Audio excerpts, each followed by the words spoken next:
Hello guys, welcome to my channel. It's BioPoint.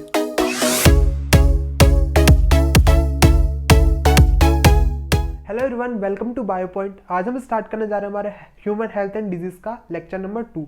इसके पहले lecture number 1 में हमने कुछ पॉइंट्स देख लिए थे। ठीक है, हमने हमारे जो एक्वायर्ड इम्यूनिटी थी उसको स्टार्ट कर दिया था। अब एक्वायर्ड इम्यूनिटी में हमने फर्स्ट इम्यून रिस्पॉन्स और सेकेंड इम्यून रिस्पॉन्स दोनों को कंप्लीट कर लिया। अब अपन इसमें आगे बढ़ते हैं कि जो मेरे पास एंटीबॉडी है और जो एंटीजन है उनके बीच में इंटरेक्शन कैसे हो रहा है। ठीक है, एंटीबॉडी और एंटीजन दोनों के बीच में इंटरेक्शन कैसे हो रहा है। तो अपन सबसे पहले एक टॉपिक लेते हैं यहाँ पे, एंटीजन। ठीक है, सबसे पहले मैंने यहाँ पे टॉपिक लिया है एंटीजन। अब एंटीजन क्या होता है? वो जो पैथोजन हमारी बॉडी में बाहर से आया था उसी को अपन क्या करें, एंटीजन। मैं लिख सकता हूँ एंटीजन बॉडी के लिए क्या होता है, फॉरेन। Foreign for body. अब अगर मैं बात करूं कि एंटीजन जो है दिखता कैसा है, ठीक है, तो अपन इसका डायग्राम बना लेते हैं। ये एंटीजन है, ठीक है, बहुत डेंजर एंटीजन है, बाहर से आया है। अब इसकी सरफेस पे कुछ रिसेप्टर्स लगे हुए हैं। ठीक है, इसकी सरफेस पे कुछ रिसेप्टर्स लगे हुए हैं। अपन थोड़ा अच्छा बनाते इसको। इसकी सरफेस पे मैं कुछ और बना दूं। ये क्या है? इसकी सरफेस थी, सरफेस के ऊपर कुछ रिसेप्टर्स लगे हुए हैं। अब ये तो हो चुका था अपना एंटीजन, और इसकी सरफेस पे कुछ रिसेप्टर्स लगे हुए हैं। अब जैसे अपनी बॉडी के अंदर एंटीजन एंटर करता है, कौन आते हैं सामने? B lymphocyte. ठीक है, फर्स्ट इम्यून रिस्पॉन्स में कौन आए थे? B lymphocyte. अपन यहाँ पे बी लिम्फोसाइट भी बना लेते हैं, बी लिम्फो। और बी लिम्फोसाइट के आगे एक एंटीबॉडी लगी हुई थी। ठीक है, उसका भी अपन यहाँ पे कर लेते हैं। एक काम करते हैं, एंटीबॉडी को अलग बनाते हैं।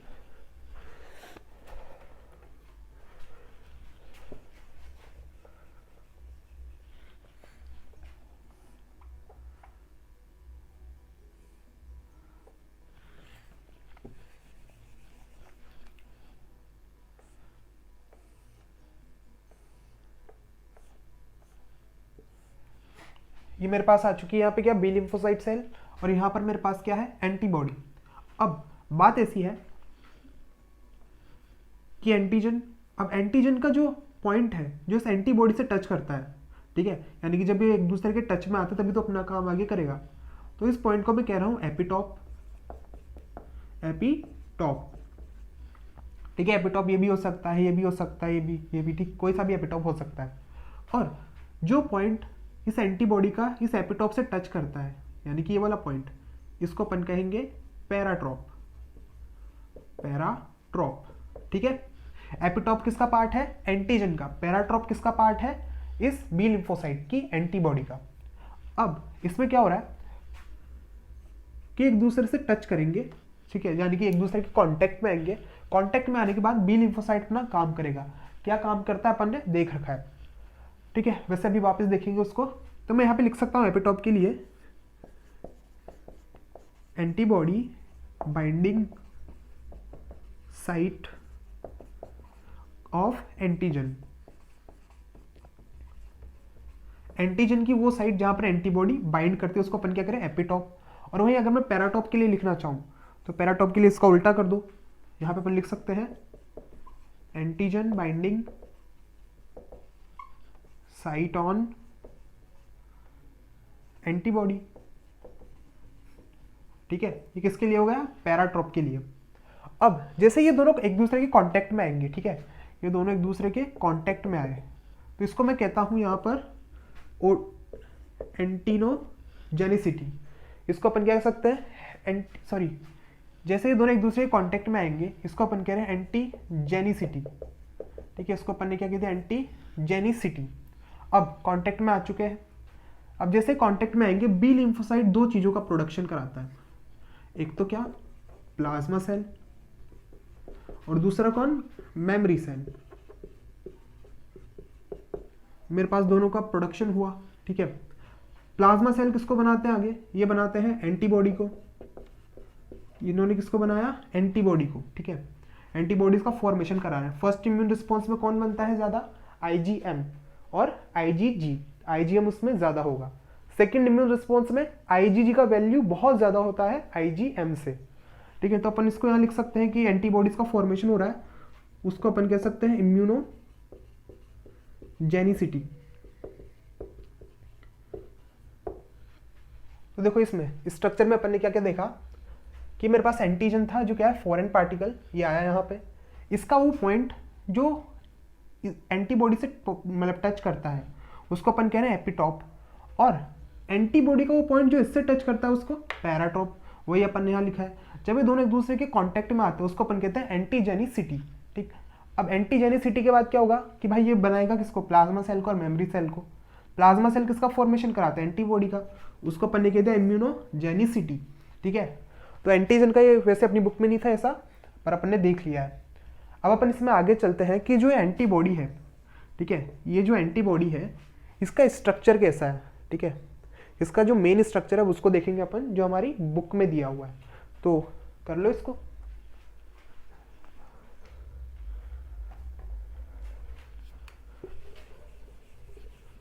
अब हम देखने जा रहे हैं हमारे नेक्स्ट टॉपिक को, जिसका नाम क्या है, स्ट्रक्चर ऑफ एंटीबॉडी। कि भाई ठीक है एंटीजन आ गया, उससे एंटीबॉडी को जुड़ना है, पर जो एंटीबॉडी है दिखती कैसी है, ठीक है। तो ये अपनी एंटीबॉडी का मेन डायग्राम है, ठीक है, एनसीईआरटी के जैसा अपन ने बनाया है। अब इसके अंदर मेरे पास दो रीजन है, या फिर मैं कह दूँ दो एंड्स है। एक तो इधर वाला एंड, ठीक है, ऊपर की साइड, जिसको मैं कह रहा हूँ एन टर्मिनस, और दूसरा एंड है मेरे पास इधर, जिसको मैं कह रहा हूँ सी टर्मिनस, ठीक है। मेरे पास ये क्या हो चुका है, एन टर्मिनस। और अगर मैं बात करूँ एन टर्मिनस की, तो जैसे एंटीजन आता है वो एन टर्मिनस पे बाइंड करता है, ठीक है। एंटीजन कहाँ बाइंड कर रहा है, एन टर्मिनस पे।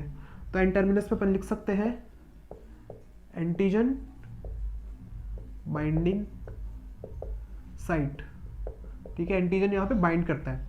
और दूसरी तरफ मैं देखूँ सी टर्मिनस, तो सी टर्मिनस किससे बाइंड करता है कि जो बी लिम्फोसाइट सेल था, ठीक है, उसकी मेम्ब्रेन से। तो अपन यहाँ लिख सकते हैं प्लाज्मा मेम्ब्रेन बाइंडिंग साइट, ठीक है। ये किससे जुड़ा हुआ है, प्लाज्मा मेम्ब्रेन या फिर सेल मेम्ब्रेन से। अब नेक्स्ट मैं बात करता हूं एंटीबॉडी, ठीक है। जो एंटीबॉडी है इसको अपन एक और नाम से जानते हैं इम्यूनोग्लोबुलिन,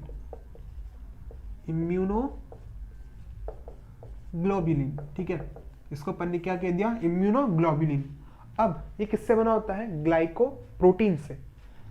ये मेरे पास बना हुआ है ग्लाइकोप्रोटीन से। अब अगर मैं बात करूं कि इसमें कितने पॉलीपेप्टाइड है, ठीक है, कितनी पॉलीपेप्टाइड की चेन्स लगी हुई है, तो अपन यहाँ नेक्स्ट लिखते हैं नंबर ऑफ पॉलीपेप्टाइड। तो इसमें याद रखो 4 पॉलीपेप्टाइड चेन होती है, ठीक है। कितनी, टोटल 4, 2 तो मेरे पास हैवी चेन और 2 लाइट चेन, तो H2 और L2, ठीक है। टोटल कितनी चेन है, 4। अब अगर मैं इनको और आगे डिवाइड करता हूं तो मेरे पास यहाँ पे आ गई है हैवी चेन, कितनी हो गई है, 2। फिर नेक्स्ट है लाइट चेन, ये भी कितनी हो चुकी है, 2।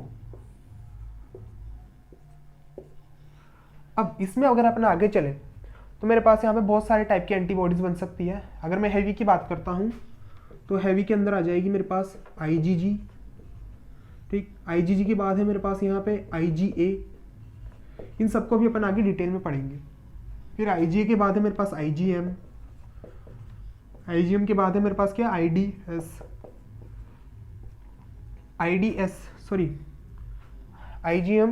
के बाद है मेरे पास IgD, और फिर नेक्स्ट है मेरे पास IgE। तो मेरे पास यहाँ पे 5 टाइप की एंटीबॉडीज है। कौन कौन सी, IgG, IgA, IgM, IgD और IgE। अब वैसे इसको बाद में अपन अच्छे से देखेंगे, पर सबसे पहले अपन इधर देखते हैं कि मेरे पास जो एंटीबॉडी है इसके बीच में क्या है, बहुत सारे बॉन्ड्स हैं। जो ग्रीन कलर के दिख रहा है आपको, ये सब क्या है, बॉन्ड्स। और ये बॉन्ड्स बेसिकली डाइसल्फाइड बॉन्ड्स होते हैं।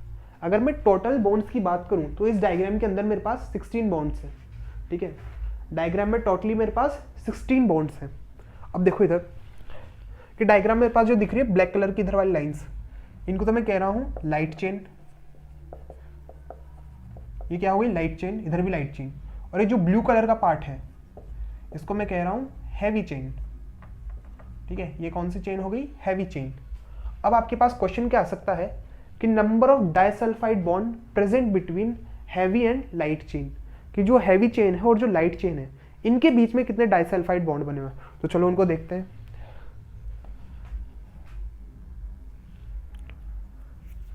क्वेश्चन लिख लेते हैं इधर,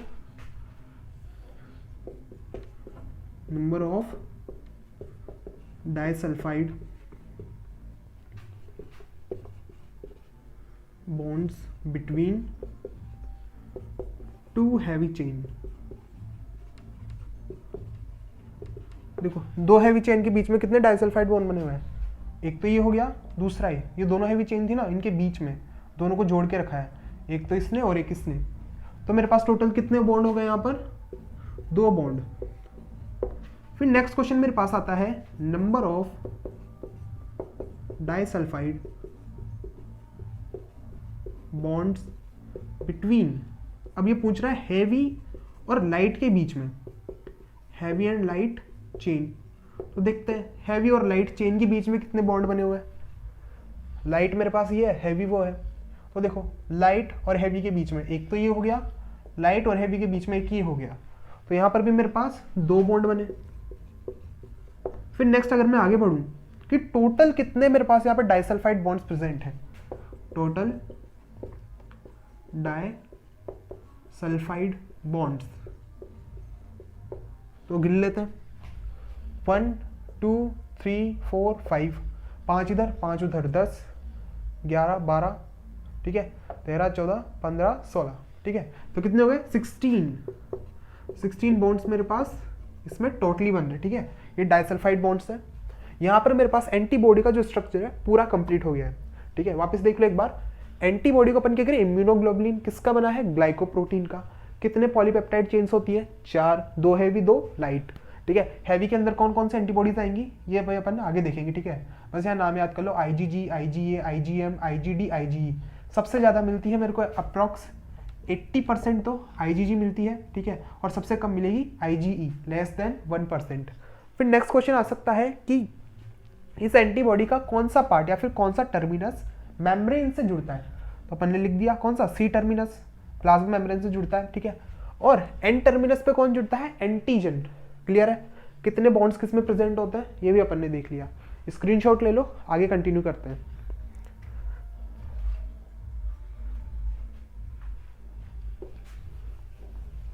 अब नेक्स्ट टॉपिक है अपने पास क्या? Types of antibodies. अब अपने इस चैप्टर में जहां पर भी एंटीबॉडीज दी हुई है उनके फंक्शंस दिए हुए हैं, अपन सबको एक ही जगह लिख लेते हैं, इजी रहेगा याद करने के लिए, ठीक। तो नेक्स्ट अपने पास टाइप्स ऑफ एंटीबॉडी, ठीक है। 5 एंटीबॉडी बताई मैंने, पांचों की पांचों देख लेते हैं। सबसे पहली है मेरे पास यहाँ पे IgG, ठीक है। अब IgG की मैं बात करूं, ठीक है, तो कौन से इम्यून रिस्पॉन्स में इसका नंबर ज्यादा होता है? फर्स्ट या फिर सेकंड? अपन ने देखा किसके अंदर होता है? सेकंड इम्यून रिस्पॉन्स, ठीक है, उसके अंदर इसका नंबर बहुत ज्यादा होता है। तो मैं अगर इसके परसेंटेज की बात करूं तो अप्रोक्सीमेटली 80% होती है, ठीक है, यानी कि सबसे ज्यादा नंबर इसका है। फिर नेक्स्ट पॉइंट मेरे पास है इसका स्ट्रक्चर, ठीक है। एक एंटीबॉडी का स्ट्रक्चर बता रहा हूं, बाकियों में अपन उसके हिसाब से चेंज कर लेंगे, ठीक है। इसका स्ट्रक्चर मेरे पास होता है मोनोवेलेंट। जैसे देखो एक एंटीबॉडी बना दी मैंने, इस पर मेरे पास कितने पैराट्रोप्स है? 2, 1 और 2। तो अगर मैं इसके स्ट्रक्चर की बात करूं तो स्ट्रक्चर हो गया इसका मोनोवेलेंट, यानी कि IgG के अंदर सिंगल एंटीबॉडी होती है।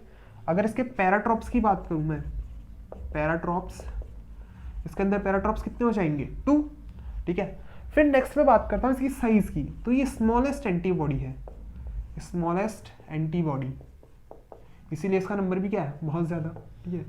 इसका नंबर भी क्या है? बहुत ज़्यादा। और ये अपने छोटी साइज की वजह से जो प्लेसेंटा होता है उसको इजीली क्रॉस कर सकती है, ठीक है, मदर से फीटस में इजीली जा सकती है, क्रॉस प्लेसेंटा, ठीक है। फिर नेक्स्ट ये किसके लिए रिस्पॉन्सिबल होती है? सेकंड इम्यून रिस्पॉन्स के लिए, ठीक है। सेकंड इम्यून रिस्पॉन्स में इसका नंबर बहुत ज्यादा बढ़ जाता है और फर्स्ट के अंदर कम रहता है। तो अपन लिख सकते हैं increase number in second immune response.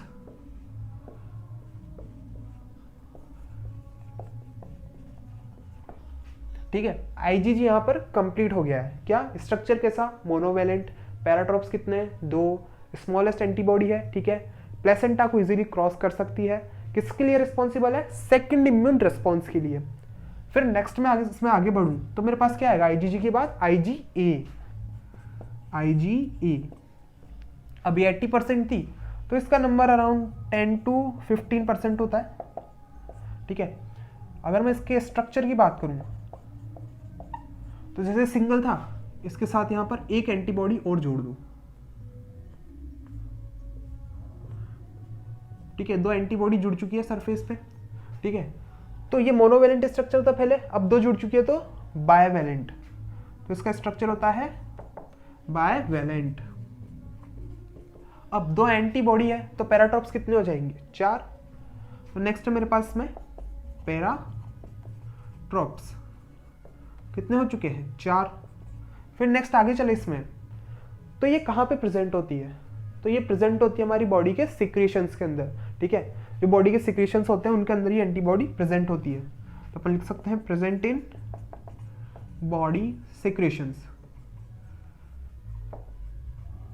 जैसे कि इसके अंदर अपन लिख सकते हैं म्यूकस, सलाइवा, और सबसे इंपॉर्टेंट जिससे क्वेश्चन बनता है कोलेस्ट्रॉम। और कोलेस्ट्रॉम को अपन एक और नाम से जानते क्या, मदर्स फर्स्ट मिल्क। अब देखो, जो मदर का पहला मिल्क है ना, वो बेबी के लिए बहुत इंपॉर्टेंट होता है। क्यों, क्योंकि उसके अंदर बहुत सारी एंटीबॉडीज होती है। कौन सी, आईजीए। ठीक है, तो यहाँ पे मेन क्वेश्चन किससे बनेगा, कोलेस्ट्रॉम से। ठीक है, फिर नेक्स्ट अपने पास एंटीबॉडी है यहाँ पर नंबर 3 पे है आईजीएम। ठीक है, आईजीएम एंटीबॉडी आई। अब अगर मैं इसकी परसेंटेज की बात करूं तो इसकी परसेंटेज होती है 5 to 10%। फिर नेक्स्ट अपन इसके चलते स्ट्रक्चर पे। अब देखो इसका स्ट्रक्चर क्या होगा कि जैसे यहाँ पर ये 2% है, वैसे 5% होती है। ठीक है, जैसे यहाँ पर 2 है तो बायवेलेंट कह रहा हूँ, अगर 5 होंगी तो पेंटावेलेंट। तो उसी तरह जो इसका स्ट्रक्चर है वो क्या हो जाता है, पेंटावेलेंट। अब अगर मैं पैराट्रॉप की बात करूं तो 5 के अंदर कितने पैराट्रॉप होंगे, 10। तो नेक्स्ट है इसके अंदर पैराट्रॉप, कितने हो जाएंगे, 10। फिर इसमें अपन आगे बढ़े तो देखो इसके अंदर क्या है, 5 एंटीबॉडी है। तो ये मेरे पास सबसे बड़ी एंटीबॉडी होगी। कैसे 5 स्ट्रक्चर बन रहे हैं, तो मेरे पास लार्जेस्ट एंटीबॉडी है, लार्जेस्ट एंटीबॉडी। फिर नेक्स्ट अगर इसमें अपन आगे चलते हैं, किसके लिए रिस्पॉन्सिबल होती है, आईजीएम। याद करो फर्स्ट इम्यून रिस्पॉन्स पढ़ा था, उसमें आईजीजी का नंबर कम था, आईजीएम का नंबर ज्यादा था। तो ये किसके लिए रिस्पॉन्सिबल है, responsible for primary immune response.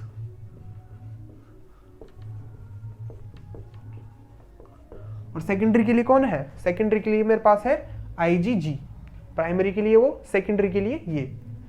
फिर नेक्स्ट है मेरे पास कि ये प्रेजेंट कहाँ पे होती है, तो ये प्रेजेंट होती है प्लाज्मा या फिर सरफेस ऑफ बी लिम्फोसाइट, उनकी सरफेस पे मिल जाएगी। प्रेजेंट इन प्लाज्मा और सरफेस ऑफ बी लिम्फोसाइट, या फिर लिख सकते हैं and surface of B lymphocyte. ठीक है, थर्ड भी हो गई। अब देखते हैं फोर्थ नंबर पे मेरे पास यहाँ पे आएगी आईजीडी। ठीक है, अब आईजीडी का परसेंटेज देख लेते हैं, तो ये अप्रोक्सीमेटली 1% होती है। ठीक है, अब इसका स्ट्रक्चर, अगर मैं इसके स्ट्रक्चर की बात करूं तो वो भी होता है मोनोवेलेंट। ठीक है, मोनोवेलेंट स्ट्रक्चर आ गया तो पैराट्रॉप्स कितने हो जाएंगे, पैराट्रॉप्स हो जाएंगे मेरे पास यहाँ पे, सॉरी अपन ने हर जगह आर लिख दिया, वैसे पैराटॉप्स होते हैं, पैराटॉप्स यहाँ पर सही है अपना। ठीक है, अगर मैं इसके पैराटॉप्स की बात करूं तो यहाँ पर पैराटॉप्स कितने होंगे 2, ठीक है। यहाँ पर मेरे पास नहीं यार अपन सही थे, आहार ही आएगा, गड़बड़ होगी मेरे से, पैराट्रोप्स। तो यहाँ पे 2 पैराट्रोप्स हो गए। फिर नेक्स्ट प्रेजेंट कहाँ पे होगी, तो ये होगी surface of B lymphocyte, present on surface of B lymphocyte. फिर लास्ट एंटीबॉडी बची मेरे पास कौन, IgE, ठीक है। IgE से क्वेश्चन आता है। अब अगर मैं इसकी परसेंटेज की बात करूं तो लेस देन 1%। फिर नेक्स्ट इसका स्ट्रक्चर, तो भाई साहब इनका भी स्ट्रक्चर कैसा है, मोनोवेलेंट, मोनोवेलेंट स्ट्रक्चर हो गया, तो पैराट्रोप्स 2 हो गए। पैराट्रोप्स कितने हो गए, 2, ठीक है। वैसे मेरे को पैराट्रोप्स की स्पेलिंग में गलती लग रही है, एक बार आप NCERT से चेक कर लेना, मैं भी देख लूँ। हाँ, इसके अंदर R नहीं आएगा, मैं पहले सही था, मैंने भी NCERT के अंदर चेक किया, इसके अंदर R नहीं आएगा, पैराट्रोप्स होते हैं।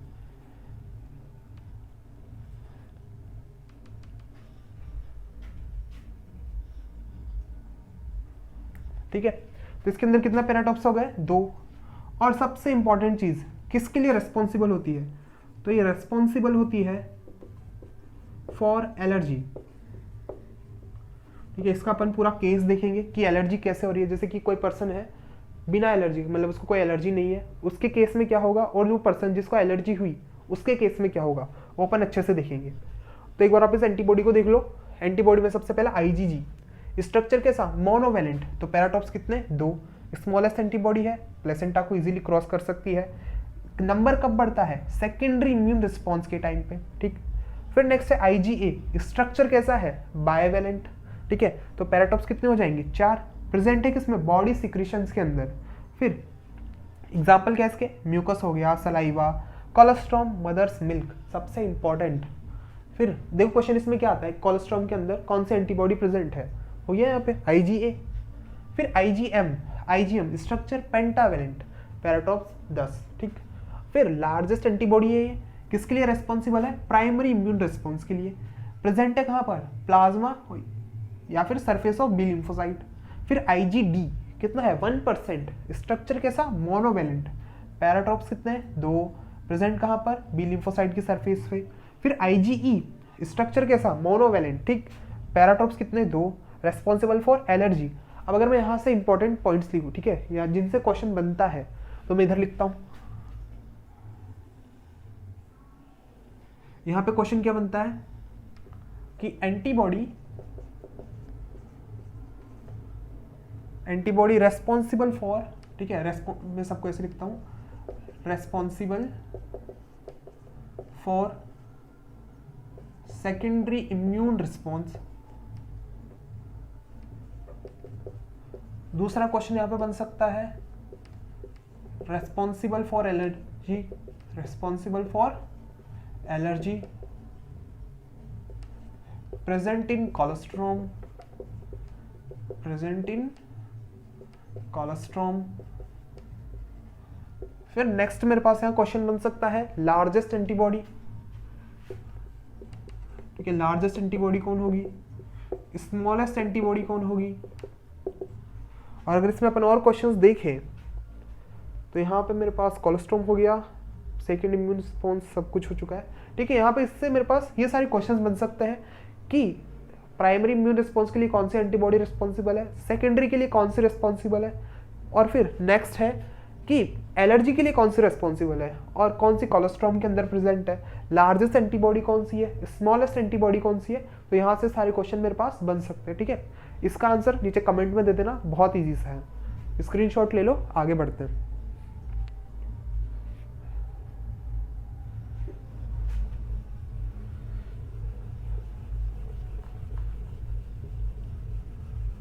अब नेक्स्ट अपन आगे बढ़ते हैं किस पे, कि मेरे पास जो एक्वायर्ड इम्यूनिटी है ये कितने टाइप की, ठीक है, यानी कि types of acquired immunity. Next है मेरे पास यहाँ पे टाइप्स ऑफ एक्वायर्ड इम्यूनिटी।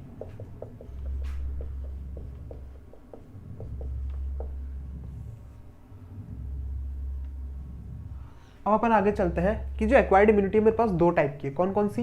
एक तो अपन ने देखा था बी लिम्फोसाइट आ रहा था, ठीक है, एक वो, और एक होता है टी लिम्फोसाइट, ठीक है। मेरे पास लिम्फोसाइट दो है, बी और टी।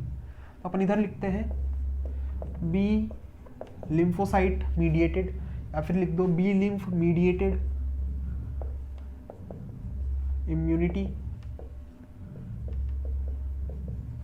और दूसरी होती है मेरे पास टी लिम्फोसाइट मीडिएटेड इम्यूनिटी, ठीक है। दूसरी कौन सी है, टी मीडिएटेड इम्यूनिटी। अब एक एक को अपन अच्छे से पढ़ लेते हैं। एक तो हो गया बी लिम्फोसाइट मीडिएटेड, दूसरा हो गया टी लिम्फोसाइट मीडिएटेड।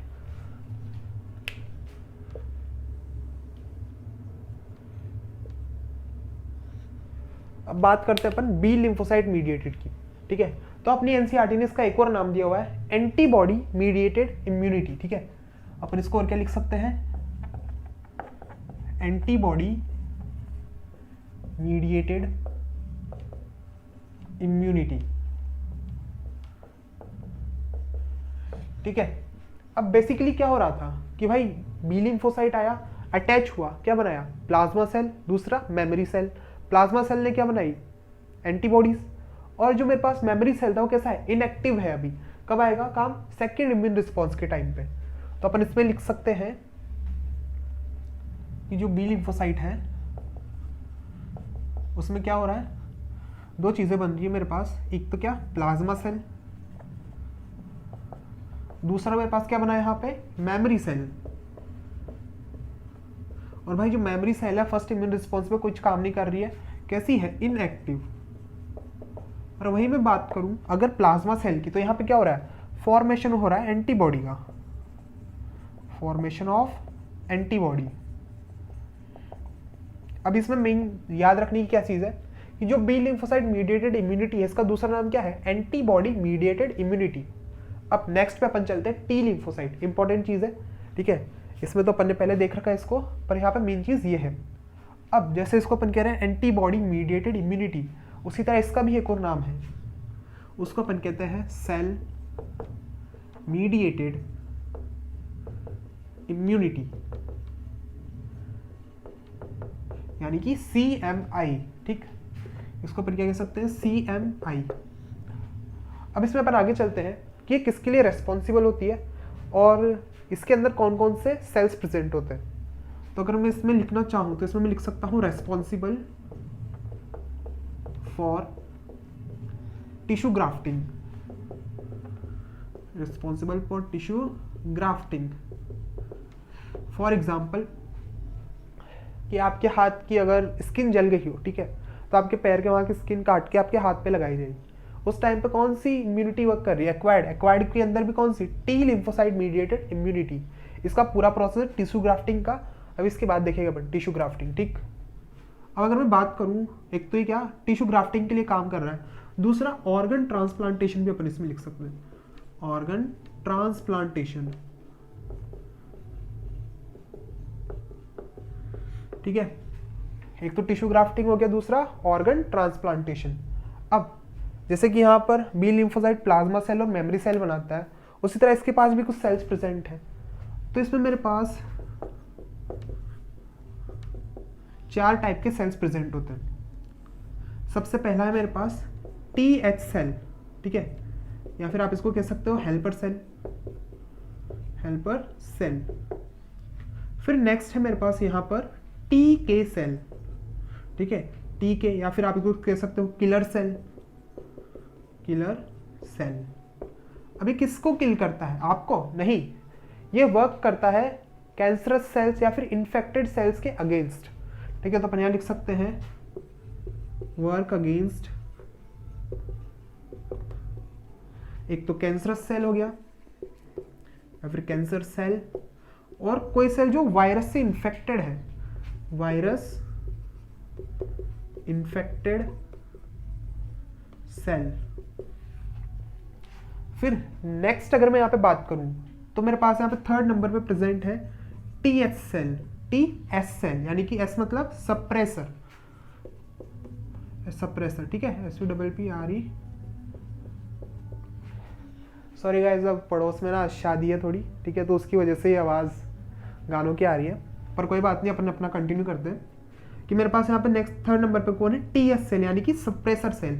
अब देखो क्या हो रहा है, ऑर्गन को ट्रांसप्लांट कर रहे हैं तो चांसेस हो सकते हैं कि आपकी बॉडी उसको रिजेक्ट कर दे, तो उस टाइम पे क्या होगा, इम्यून सिस्टम को सप्रेस करके रखना पड़ेगा। कौन सप्रेस करता है, टीएस सेल, ठीक। और अपन कुछ इम्यूनो सप्रेसिव्स भी लेते हैं, वो भी अपन आगे देखेंगे।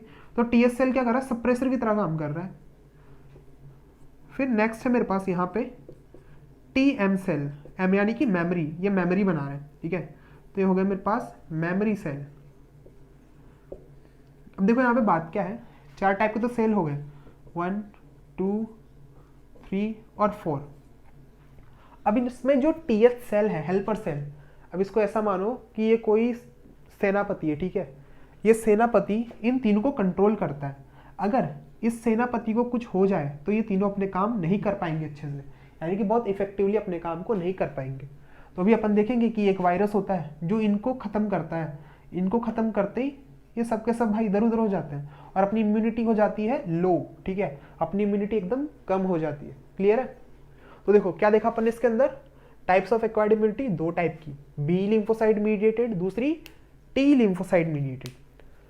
अब इनका दूसरा नाम याद रखना है क्या, भाई बी लिम्फोसाइट को अपन एंटीबॉडी मीडिएटेड इम्यूनिटी भी कह रहे हैं और टी लिम्फोसाइट को सेल मीडिएटेड इम्यूनिटी, CMI। फिर नेक्स्ट बी लिम्फोसाइट क्या कराती है, ये प्लाज्मा सेल बनवाती है, मेमोरी सेल बनवाती है, ठीक है।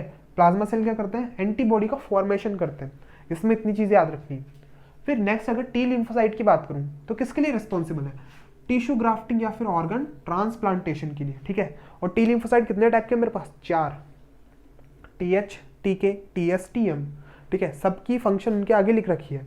मेन जिसकी अपन ने यहाँ पे फंक्शंस लिखे, कौन, किलर सेल, क्या कर रहा है, वर्क कर रहा है अगेंस्ट कैंसर सेल और वायरस इन्फेक्टेड सेल्स, ठीक है। अब अगर मैं यहाँ से एक टॉपिक उठाऊं जैसे टिश्यू ग्राफ्टिंग, तो हम टिश्यू ग्राफ्टिंग और ऑर्गन ट्रांसप्लांटेशन उसका प्रोसेस देखते हैं कि किन चीज़ों की ज़रूरत होती है इनको करने के लिए, ठीक है। स्क्रीनशॉट ले लो, फिर आगे करते हैं।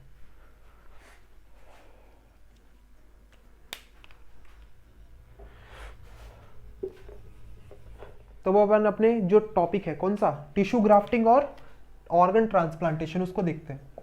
टिश्यू ग्राफ्टिंग और ऑर्गन ट्रांसप्लांटेशन, ऑर्गन ट्रांसप्लांटेशन। अब देखो बात ऐसी, अगर मैं टिश्यू ग्राफ्टिंग की बात करूं, जैसे कि स्किन जल गई अपनी लगा रहे हैं, तो उस टाइम पे तो किसी का ब्लड ग्रुप मैच करने की जरूरत है नहीं, खुद की स्किन खुद के ही लगा रहे हैं, ठीक है, तो वहाँ पे ब्लड ग्रुप को मैच करने की जरूरत नहीं है। पर वही मैं बात करूँ ऑर्गन ट्रांसप्लांटेशन की, तो यहाँ ब्लड ग्रुप मैच करना पड़ेगा। पर सबसे इंपॉर्टेंट क्वेश्चन कि ये जो टिश्यू ग्राफ्टिंग और ऑर्गन ट्रांसप्लांटेशन है किस पे बेस्ड है, तो अपन इस पे लिख सकते हैं बेस्ड ऑन CMI यानी कि सेल मीडिएटेड इम्यूनिटी, ठीक, उसके ऊपर ये बेस्ड है। फिर अब अपन आगे चलते हैं इसके अंदर क्या कि भाई इसमें क्या करना पड़ेगा, इसमें सबसे पहले ब्लड ग्रुप मैच करना पड़ेगा। जैसे कि आप किसी और का हार्ट इम्प्लांट करा रहे हो, ठीक है, हार्ट इम्प्लांटेशन चल रही है, तो पेशेंट और डोनर उनका ब्लड ग्रुप पहले मैच करना पड़ेगा, मैचिंग ऑफ ब्लड ग्रुप, ठीक है, मैचिंग ऑफ ब्लड ग्रुप सबसे पहली चीज।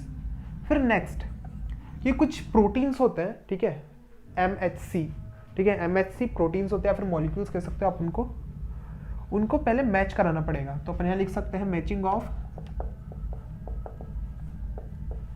MHC कॉम्प्लेक्स, ठीक है, MHC कॉम्प्लेक्स, या फिर लिख लो इसको MHC मॉलिक्यूल, ठीक है, अपन इसको लिख सकते हैं MHC मॉलिक्यूल, ठीक है। पहला तो ब्लड ग्रुप मैच कराओ, दूसरा MHC मॉलिक्यूल को मैच कराओ। आपके NCERT में नहीं है कोई बात नहीं, ठीक है। अगर मैं MHC की फुल फॉर्म लिखूं तो ये होगी मेजर हिस्टो कॉम्पेटिबिलिटी कॉम्प्लेक्स, ठीक है, कॉम्पेटिबिलिटी कॉम्प्लेक्स, क्लियर है। फिर थर्ड चीज कि भाई ज्यादा चांसेस या फिर मैं कहूँ कुछ चांसेस होते हैं कि हमारी बॉडी उस ऑर्गन को रिजेक्ट कर दे, ठीक है। क्यों? क्योंकि हमारा इम्यून रिस्पॉन्स या फिर मैं कहूँ अपना इम्यून सिस्टम उसको रिजेक्ट कर सकता है। तो इस केस में अपन क्या यूज़ करेंगे? इम्यूनो सप्रेसिव ड्रग्स, ठीक है। अपन यहाँ पे यूज़ करेंगे इम्यूनो सप्रेसिव ड्रग्स, जैसे कि साइक्लोस्पोरिन हो गया, कॉर्टिजोल हो गया, ठीक है। एग्जाम्पल क्या हो सकते हैं? कॉर्टिजोल और साइक्लोस्पोरिन। ये क्या करेंगे? हमारे इम्यून सिस्टम को उस टाइम के लिए लो कर देंगे, ठीक है। इम्यून सिस्टम जैसे सप्रेस हुआ, ऑर्गन ट्रांसप्लांटेशन कर लिया, ऑर्गन ट्रांसप्लांटेशन कंप्लीट, और एक बार हमारी बॉडी उसको एक्सेप्ट कर ले, ठीक है। एक्सेप्ट करते ही पूरा काम हो चुका है। तो ऑर्गन ट्रांसप्लांटेशन या फिर टिश्यू ग्राफ्टिंग किस पे बेस्ड है? CMI पे। ये 3 चीज़ें भाई चेक करनी पड़ती है जब भी इस प्रोसेस को किया जाता है, ठीक। अब स्क्रीनशॉट ले लो इसका, लेना चाहो तो, और इसमें जो MHC है इसको आप याद करना चाहो तो ठीक, ना कोई बात नहीं, वैसे बोर्ड्स वगैरह में नहीं आता है, ठीक है। फिर नेक्स्ट अपन चलते हैं इम्यूनिटी, ठीक है। नेक्स्ट अपन किस पे चलेंगे? इम्यूनिटी पे। पहले इसको देख लो, ठीक है, मैं इसको रफ कर देता हूँ।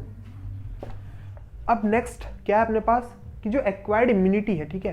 एक्वायर्ड इम्यूनिटी अपन ने देख ली। अब मेरे पास यहाँ पे इम्यूनिटी जो आती है 2 टाइप की है, एक एक्टिव एक पैसिव, ठीक है।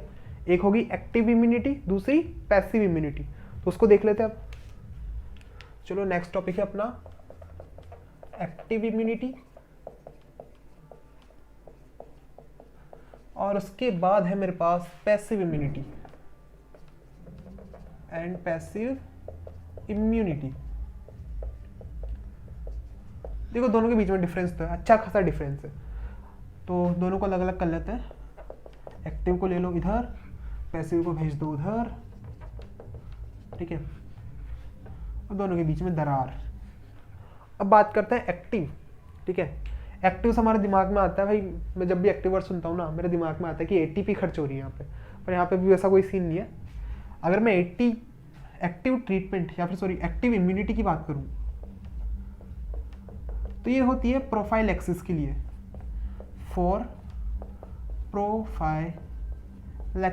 अभी प्रोफाइलैक्सिस क्या है कि भाई अभी ये बनी है, ठीक है, हमारी बॉडी के अंदर स्लोली बनी है और ये बहुत टाइम तक काम आएंगी, ठीक है।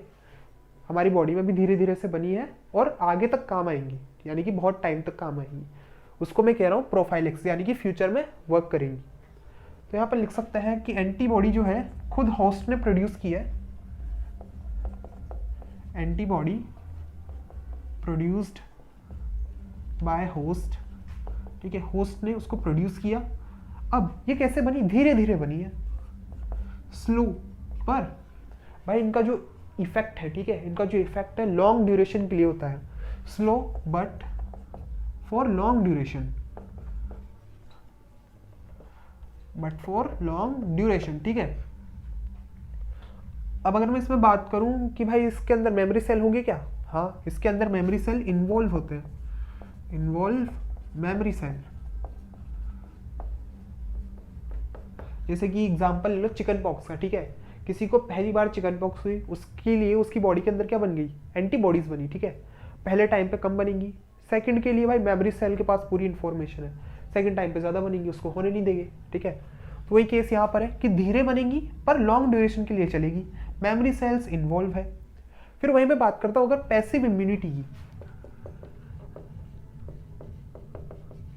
तो जैसे कि ये प्रोफाइल एक्सेस के लिए था, यानी कि लंबे टाइम के लिए इसको यूज करना है, वैसे पैसिव इम्यूनिटी जो है दी जाती है, ठीक है, पेशेंट को दी जाती है। और कब? ट्रीटमेंट के टाइम पे, फॉर ट्रीटमेंट। अब देखो कोई पेशेंट है, भाई ऑपरेशन करना है, ठीक है, 1 घंटे बाद ऑपरेशन है, तो क्या उसकी बॉडी एंटीबॉडीज बनाने लगेगी क्या? नहीं, उसको पहले से प्रीपेयर्ड एंटीबॉडीज देनी पड़ेंगी, ठीक है। तो अपन यहाँ लिख सकते हैं प्रीपेयर्ड,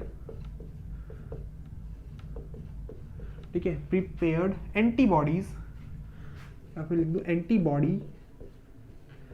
प्रोवाइड की जा रही है किसको? होस्ट को, प्रोवाइडेड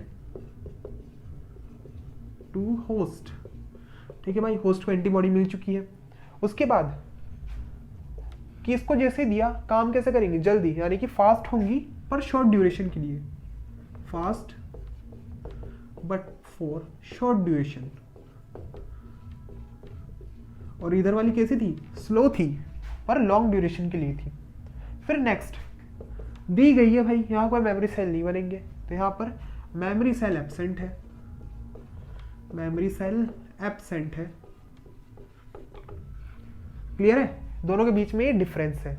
अब अगर मैं चाहूँ तो इसको मैं आगे और डिवाइड कर सकता हूँ कि जो एक्टिव इम्यूनिटी है वो मेरे पास नेचुरल भी होती है और आर्टिफिशियल भी होती है। ठीक है, दोनों को देख लेते हैं, नेचुरल और आर्टिफिशियल। उसी तरह मैं पैसिव को भी कर सकता हूँ, इसको भी मैं नेचुरल और आर्टिफिशियल के बीच में तोड़ सकता हूँ, आर्टिफिशियल। ठीक है, उनके बीच में इनको डिवाइड कर दिया। अब देखो नेचुरल में क्या होगा, वो सारे इन्फेक्शन जो हम नॉर्मली हमको हो जाते हैं, ठीक है, जितने भी नेचुरल इन्फेक्शंस है, ठीक है, जितने भी नेचुरल इन्फेक्शंस है सब किसके अंदर आएंगे, नेचुरल के अंदर। ऑल नेचुरल इन्फेक्शंस वो सारे मेरे पास चले गए नेचुरल के अंदर। फिर नेक्स्ट आता है आर्टिफिशियल। अब आर्टिफिशियल का एग्जांपल देखो, बहुत इजी सा है। कोरोना गया अभी, हम सब गए थे वैक्सीन लगवाने, ठीक है, वैक्सीन में क्या थे, उसके वीक या फिर इनएक्टिव पैथोजेंस हमारे अंदर इंजेक्ट कराए गए। ठीक है, तो वो कौन सा हो गया, आर्टिफिशियल तरीका हो गया। तो जितनी भी वैक्सीनेशंस होती है उन सब में आर्टिफिशियल मेथड को यूज़ करते हैं। तो यहाँ पे ऑल वैक्सीनेशन। फिर नेक्स्ट अगर मैं पैसिव इम्यूनिटी में आता हूँ, ठीक है, तो अगर इसमें नेचुरल की बात करूँ तो इसके अंदर आएंगे कि जितनी भी एंटीबॉडीज मदर से फीटस में जा रही है, ठीक है, मदर से फीटस में कौन सी जाती है, एक तो IgA जा रही है, ठीक है, दूसरी कि भाई स्मॉलेस्ट कौन सी थी, IgG, वो भी मदर से जा रही है फीटस के अंदर। तो अपन इसको लिख देते हैं, पहली तो मेरे पास mother to foetus, mother to foetus कौन सी जाएंगी, IgG, ठीक है, किसको क्रॉस करेंगी, प्लेसेंटा को, transfer, mother to foetus transfer of antibody किससे होती हुई जाएंगी, थ्रू प्लेसेंटा, थ्रू प्लेसेंटा। फिर नेक्स्ट है कि भाई अभी तो फीटस था, बेबी हो चुका है, ठीक है, तो क्या उसको फीड किया जाएगा, मिल्क, और मिल्क कौन सा, कोलेस्ट्रॉम, कोलेस्ट्रॉम के अंदर क्या थी, IgA, तो कोलेस्ट्रॉम IgA, देखो आ गया यहाँ पे IgA, ठीक है, क्वेश्चन ऐसे बनता है इससे। फिर नेक्स्ट अगर मैं आर्टिफिशियल की बात करूँ तो यहाँ पर मेरे पास आएगा एंटी वेनम, एंटी वेनम, ठीक है, जो एंटी वेनम भी होता है पहले से प्रिपेयर्ड होता है और इसको इंजेक्ट किया जाता है, ठीक है, यानी कि पहले से बना हुआ होता है, उसको दिया जाता है पेशेंट को, कब, ट्रीटमेंट के टाइम पे। एक बार आप इस देख लो, active immunity, passive immunity, active कब, प्रोफाइलेक्सिस के लिए, पैसिव कब, ट्रीटमेंट के लिए, ठीक है। यहाँ पे एंटीबॉडीज होस्ट खुद बना रहा है, ठीक है, स्लो होती है पर लॉन्ग ड्यूरेशन के लिए होती है। वहीं इसके अंदर मेमोरी सेल का इन्वॉल्वमेंट होता है। वहीं मैं बात करूँ पैसिव की, प्रिपेयर्ड है, ठीक है, होस्ट को डायरेक्ट दी जाएंगी, फास्ट होती है पर शॉर्ट ड्यूरेशन के लिए मेमोरी सेल एब्सेंट है। ये कुछ एग्जाम्पल्स हो गए, ठीक है। तो आज लेक्चर 2 के अंदर बस अपन इतना रखेंगे, कल लेक्चर 3 स्टार्ट करेंगे, ठीक है, कल आपको लेक्चर 3 मिल जाएगा, उसमें अपन इसके आगे कंटिन्यू करेंगे, ठीक है। मैं टॉपिक्स बता दूँ क्या करेंगे अपन वहाँ पे, कि यहाँ से टॉपिक उठा लेते हैं वैक्सीनेशन, ठीक है, अपन वैक्सीनेशन को पढ़ेंगे कि वैक्सीनेशन का प्रोसेस क्या है, इम्यूनाइजेशन क्या है, ठीक है। तो अब मिलते हैं लेक्चर नंबर 3 के अंदर। Thank you, bye.